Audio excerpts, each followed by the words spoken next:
Ordoro's purchase order feature makes it easy to ensure you always have your products in stock. Once the products are set up with the purchase order defaults, you can create them quickly and in bulk from the products page. You can also set a low stock threshold and create purchase orders for products that are at or below their threshold. Once your POs are received, you can create the goods receipt to update your on-hand inventory. So this tutorial is just going to demonstrate creating and managing these purchase orders. So to get started, we're going to go to the products section. And we'll see we have some suppliers assigned to some products. Just to create a PO, we can select a few products, click Order More, and it's automatically going to pull it up. So it has this supplier that these products are assigned to, the default order quantity. So they're all set to a minimum order quantity of 10. And then if that all looks good, I can modify it here. So maybe I want to order more than the default. It's about to be a busy season or something like that. You're about to have a good sale. You can do that. You can also modify the supplier from here. So if you maybe you want all of these to come from one supplier, that'll be cheaper with shipping and everything. Who knows? You can make modifications. I'm going to change this one back. So now I have 2 items that need to go to supplier 3 and 1 to supplier 2. You create a mixed batch here. When I hit create PO, it's going to create 2 POs, 1 for each supplier. So we have the POs that we just created here, and it's created per supplier.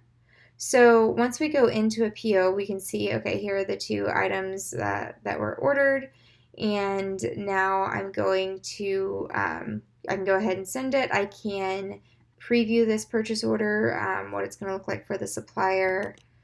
I can hit send here. I can add additional instructions. So maybe you want them to use your UPS account number to ship. So you can enter that here for them to know. You can request a certain shipping method. So maybe it's standard. We're not in a rush for this one. And so from here, you can mark it as sent if you need to send it to them in some other manner, or you can send PO, and that is going to send the PO to your supplier via email. So whatever emails you have set up for that supplier. So once your supplier gets that and everything, now that purchase order is in the sent filter here. And let's say they've received it and they've sent you some products back. So now it's time to create a goods receipt. Maybe they're sending it in 2 shipments. They only had some of this on stock, so you only got 50 of this, but you got all 1 skein of this that you ordered. Create that goods receipt. What this will do is it goes ahead and increases your inventory quantity for this SKU by that amount, and you'll see that we still have a remaining quantity. So if we go back to our purchase orders, we'll now see this purchase order in the partial filter, so it's partially received. Once I go into it and see I have my original goods receipt, I can add another goods receipt when I get that second shipment, so that we know that we got it in multiple shipments here. And then we can enter the quantity received on that second shipment. Maybe it's the rest of it, so now we don't have any remaining to receive. And this purchase order went into the received filter or status, and now my inventory is all up to date for this. So if we go back to our order page here, the items that we've already received have increased here. So that's pretty much the process of a purchase order. Like I said, you can create the purchase orders from here. We also have this low inventory filter. I mentioned that. Right now, none of my products are in low inventory, so let's go see. This is a newer account, I haven't really set up any low inventory filters or anything, so let's go ahead and do that. Let's say this product, it looks like it has pretty low quantities. This is a kit though, so we are going to want to do it for the actual component here. Let's set it up for this orange yarn.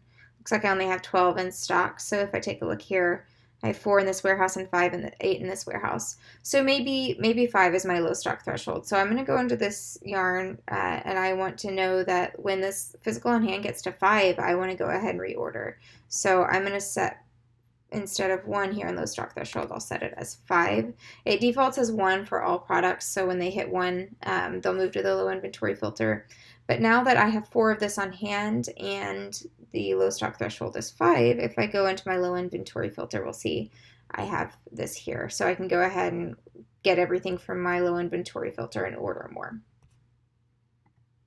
So that's pretty much it. You select whatever products you want to order more for, click order more, make sure all of that looks good, create that purchase order, and then it'll kind of move through the steps here. You can send them to your supplier whenever you're ready. You can mark them as sent. You can also cancel them in bulk. So maybe you created a purchase order by accident. That would move to the canceled filter. And then you can also take a look at all of your purchase orders here. And that's going to show kind of what their status is over here and what warehouse they're shipping to and all that. You'll see this one had the instructions, so it's showing those there. That's pretty much as far as purchase orders go in a nutshell. If you have any questions about it, though, feel free to reach out to us. Thanks for watching.